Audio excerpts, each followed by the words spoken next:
Tall Tale TV. Let the Punishment Fit the Crime by Dr. Bob Rich. The worst day in Tim O'Liam's life started well.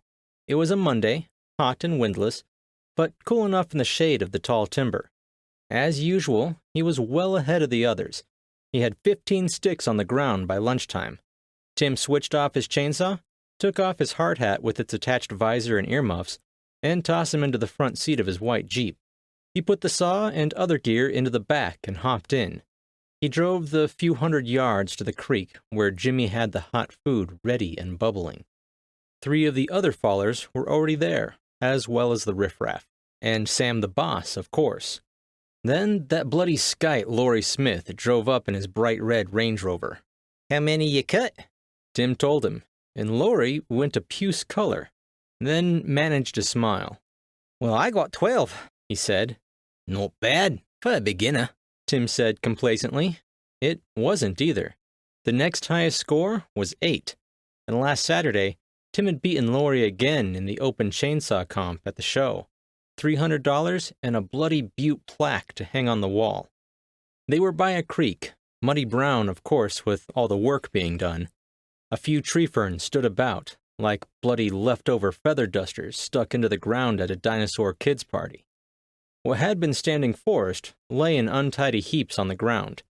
The big yellow machines, like dinosaurs themselves, were parked among the giant pickup sticks, wherever lunchtime had caught the riffraff driving them. The nearest branch ripper was halfway along a tree, its mouth frozen around foliage, its ass buried in green and yellow mulch. That'd burn well in a few weeks' time. Then this area could be reseeded for a plantation. So much easier to work with than bloody rainforest like this. Tim settled down with a big bowl of stew and a half a loaf of bread. Sam sat at the same folding table with his lunch, took a bite of bread, and asked with a full mouth, "Is the timber any good?" "Okay. Thinner than I'm used to, though." "Ah, well. A 2-foot stem's good enough. Hey, who the hell is that?" Tim followed the boss's gaze. An old geezer picked his way among the stems and branches on the ground. He was about half Tim's size, completely bald, but with long, snow-white whiskers. He wore something green that covered him all over except for the head. Somehow, as he approached, he seemed to be quite unimpeded by obstructions that would have stopped a bigger man. Sam heaved himself to his feet and walked forward. "Aye, yeah," he shouted at the old man, who was now about 25 yards from them. "This is a restricted area. You must keep out for your own safety." The old fellow stopped and said in a quiet voice that nevertheless carried easily to them, "Yes, keep out. This is a sacred area. Keep out for your own safety." "Good, a bloody protester. Just what we need," Tim thought, but let Sam handle it. That was what the boss was being paid for. Sam continued a menacing advance towards the intruder. "Listen, mate, we have a proper permit. This is an approved logging area. If you want to challenge it in the courts or in Parliament, do so. But in the meantime, piss off." The old man smiled at him. "I am challenging you in a higher court." Sam turned, and his eyes sought out his 2 burliest employees, Tim and John Harn, one of the D9 drivers. "Match him off," he ordered. This'd be a pleasure. Tim smoothly stood and hurried forward, with big, swarthy John by his side. They walked past Sam, who had stopped. The little fellow just stood there, in front of a pile of 2-foot-diameter sticks, seeming quite unafraid. Tim now saw that his eyes were as leaf green as the funny coverall on his scrawny little body. Those eyes were looking at him calmly, almost sadly. They were nearly up to him. He said, "You will all get a fitting punishment." Then he was no longer there. He just vanished. Tim and John stopped. Tim closed his eyes for an instant, then opened them again. Was he going crazy? He glanced at John, whose dark bristly face was blank with amazement. He slowly turned to look back towards Sam and the others behind him. "What the shit?" Sam asked. "What did you do with him?" "Nothing." Tim and John turned and started to walk back towards their cooling lunches. He disappeared. Lunch over, everyone stood to carry on. Sam called John Harn to him. I want you to start on the next stretch of the access road, Tim heard him say as they walked towards John's big machine. Laurie Smith was already climbing into his tomato-colored four-wheel drive, so Tim hurried to his Jeep. He had a reputation to maintain. As he opened the door, he heard the chug-chug-chug of the first-gear starter motor whir, then a roar as the diesel caught. But a long, drawn-out, high-pitched scream sounded over the machine. Tim whirled. John's D9 was trundling forward on its caterpillar tracks, heading straight for the camp kitchen. The huge blade was up 6 feet and tilted back. Sam was the one screaming. He sprawled on the edge of the blade, holding onto the top with both hands. His legs dangled over the side. The right one still had a brown-booted foot. The left foot was not there. Tim clearly saw the stream of dark blood spraying in rhythmic little bursts. People were scattering out of the bulldozer's path. One man tripped and fell, then crawled on hands and knees with desperate speed. The great track missed him by inches. John's face up in the cabin was a mask of desperation. Tim saw his shoulders move as he obviously wrestled with the controls, but without effect. The machine seemed to be frozen on its course, as if it had a mind of its own. The kitchen lean-to fell over like a cardboard house as the blade pushed it and crunched under the tracks. A great flash seared the eyes, booming like a monstrous yellow flower from under the dozer. The bang came a perceptible gap later, and Tim found himself laying on the ground, a good 10 yards from his Jeep. A terrible, high-pitched ringing sound filled his ears, but there was no other noise. His head hurt like crazy. Shakily, he raised himself on an elbow and looked towards the camp. Soundless to his deafened ears, the bulldozer made senseless circles as the engine continued to turn the left track. The right one was whipping through the air, then became a giant flying metal snake that hit a smaller bulldozer. The flying track sheared the cabin right off, then landed to drape itself over a pile of logs. As the blade of the D9 momentarily faced towards Tim, he saw that Sam was no longer on it. John still sat in the cabin, his dark head slumped back and still. A small figure moved forward. Tim recognized David Cohen, the blasting expert. He was a young fellow Tim had ignored until now. He didn't bother with the riffraff much. David neatly tossed something under the churning left track of the killer dozer, and then dived for the ground. Tim saw the explosion, a much smaller one. A spurt of dust rose ahead of the track. Then the ground shook. He still heard nothing but the horrid ringing inside his aching head. The dozer stopped.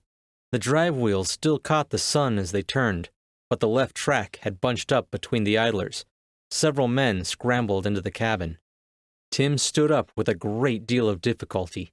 He hurt all over, but ignoring this, he hobbled towards the action. 4 men were carrying Sam's limp body from across the creek, where the blast of the exploding gas bottle had thrown him. Others were lowering John's body down from the high cab of the D9. The dozer was still rhythmically vibrating, the drive wheel stupidly turning. Tim wished for nothing more than that terrible noise in his head would stop. He still could hear nothing else. Suddenly, unaccountably, his wish came true. The ringing stopped like it had been switched off. His headache disappeared, and the air was full of the rumbling idle of the heavy engine and the shouting of men. Then the dozer's engine stopped too. A quiet voice spoke into the silence from behind Tim. "We want their bodies. Bury the 2 of them, well in the forest." Tim turned, as fast as his aching bruises permitted. The little old geezer stood just behind him, in his funny dark green coveralls. A silence followed. Obviously, everyone had heard the softly spoken words of the old fellow. Tim noticed that the old man had bare feet. His long, bushy white beard moved, then a pair of tiny eyes peeked out, just for a bare instant. He spoke again, still in that quiet voice that everyone heard. "Bury Sam and John in the forest, then go from here, and leave me alone." Then he was gone. Like before, he simply vanished. The helicopter curved down from the sky, raising a dust storm as it landed. The circle above it became whirling blades, which gradually clattered to a standstill. A dark-suited figure clambered down. Stupid city bastard. Wearing that in the bush, in the tropics? But there was nothing stupid about the craggy face, the cold blue eyes. He was a big man, as tall as Tim, and solid. He gazed around at the silent watching crew and said loudly, "Men, there is still work to do. Get on with it." Well, that was fair enough. Tim walked to his Jeep and climbed in. He fired up the engine and wove among the piles of sticks to his working location. His stiffness had eased, the headache and the ringing were long gone, and he only had a few tender spots where he had hit the ground after the explosion. He put on the hard hat, lowered the visor, but left the hearing protectors loose for the moment. He jumped out. It was good to be away from the blasting heat of the sun, here in the shade. He walked to the back of the vehicle, absently patting its white metal side, and opened the tailgate. As he reached for the saw, suddenly he felt cold. The tropical heat was gone, and instead it felt as it used to in the Victorian Alps when he'd been cutting there. Mountain mist and all that. He looked behind. Then his mouth actually dropped open, shocked. The air glowed an almost solid white. He saw the mist swirl among the tall trunks, envelop the piled-up heaps of cleared undergrowth. His fingers felt cold, and he saw droplets of water shine in the dim light, on the forest litter at his feet, on the clunky marks left by the passage of the dozers, on the broken end of a vine trailing from the tree he was about to cut down.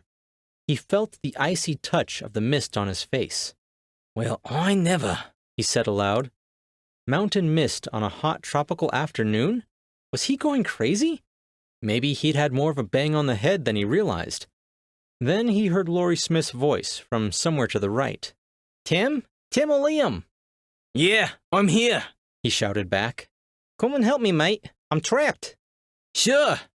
He hesitantly walked in the direction Laurie's voice had come from, and shouted again. "Keep talking, Laurie. I can't see past my feet in this muck." "Yeah, that's what got me too." The voice sounded a little closer now. "I stepped aside for a piss and crashed right through into a hole. I think my leg's broken." "Bugger of a day for accidents," Tim answered, carefully picking his way among the barely visible rubble.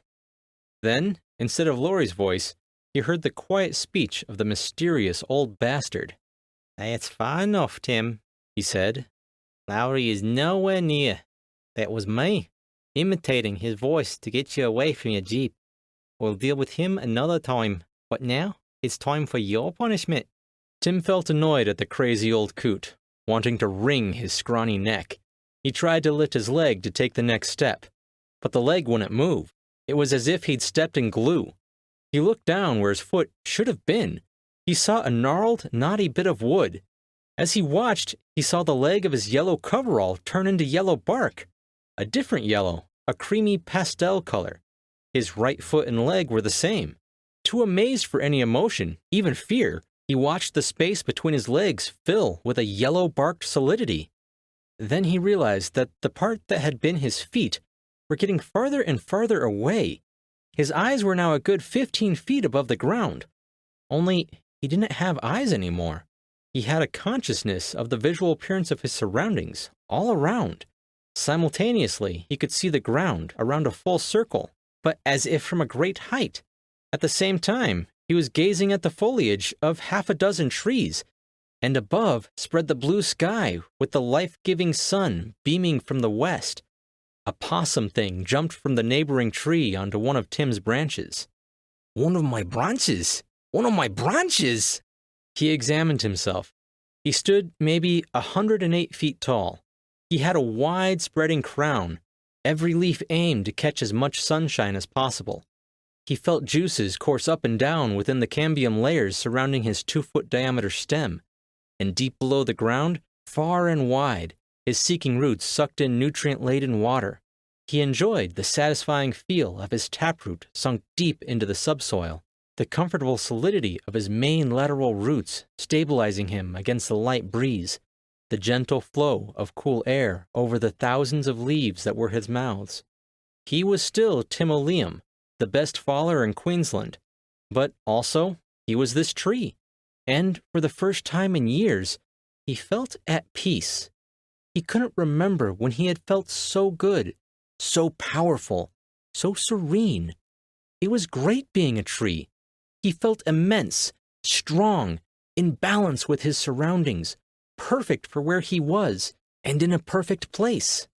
And the old bugger thought he was punishing me, he chuckled to himself. At that moment, he became aware of a foreign, deep throbbing sound. He extended his awareness and saw a patch of unnatural red. It was moving. The four-wheel drive stopped, and Laurie Smith jumped to the ground. "This'll do for the next one," he said aloud, looking at Tim, and then he got his chainsaw out of the back. Dr. Bob Rich is an Australian storyteller with 16 published books and another in the works. 5 of his books have won awards. Rather than stick to any genre, Bob writes whatever he finds fun, and that varies all over the place. He is a professional grandfather with many hundreds of grandchildren all over Earth. Because of this, everything he does is aimed at creating a sustainable world and one worth surviving in. Check out his blog, Bobbing Around, at bobrich18.wordpress.com, and his writing website, bobswriting.com. You'll find a great deal of interesting reading on both. Hey guys, thanks for watching. If you've got a short story the world needs to hear, head on over to talltaletv.com for submission guidelines. Or, if you just love getting fresh new stories every few days, like and subscribe. I'm Chris Herron, and that's it for today's Tall Tale TV.